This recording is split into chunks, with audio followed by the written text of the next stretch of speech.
Kalau bapak melihat ada orang sholat, diperhatikan bibirnya kok nutup, pastikan batal.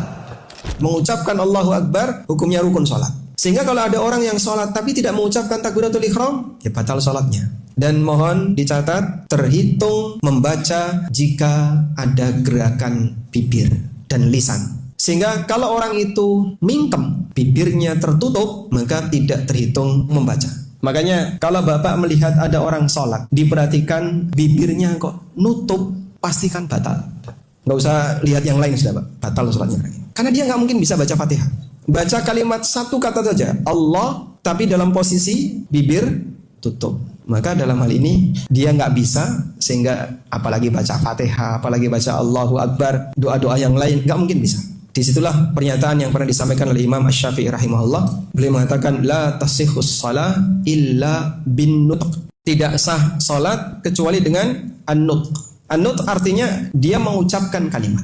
Maka ada 3 yang perlu dibedakan. Pertama, diem, batin. Seperti Anda baca buku tapi tidak terucap apapun. Namun Anda membaca karena ingin menangkap informasi darinya. Kan nggak perlu dibaca dengan bersuara ya.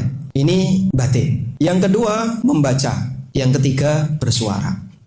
Bukan syarat ketika Anda baca Fatihah dalam sholat harus bersuara. Tapi ketika Anda baca Fatihah harus mengucapkan. Dan mengucapkan itu ketika ada gerakan bibir dan lisan. Terucap kata namun tidak ada yang didengar. Kalau ada yang didengar diperbolehkan. Dan bagi imam ketika sholat jahriyah dianjurkan untuk dikeraskan. Tapi bagi makmum atau orang yang sholat sendirian, yang penting dia membaca tanpa harus bersuara. Bedakan 3 ini.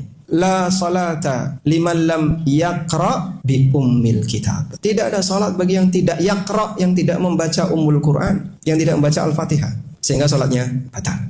Termasuk juga ketika bapak membaca Quran. Ada orang baca Quran tapi scanning aja. Dapat pahala nggak per huruf? Nggak dapat. Kenapa nggak dapat Pak Ustaz? Kamu tidak baca. Terhitung membaca ketika Anda mengucapkan teks Quran itu. Dan bersuara dianjurkan. Sehingga dalam hal ini ketika orang baca Quran cuma dipandangi kayak dia baca buku ya, di scan, kok cepet banget khatam, Masya Allah. Yang seperti ini dia akan ada nilai pahalanya.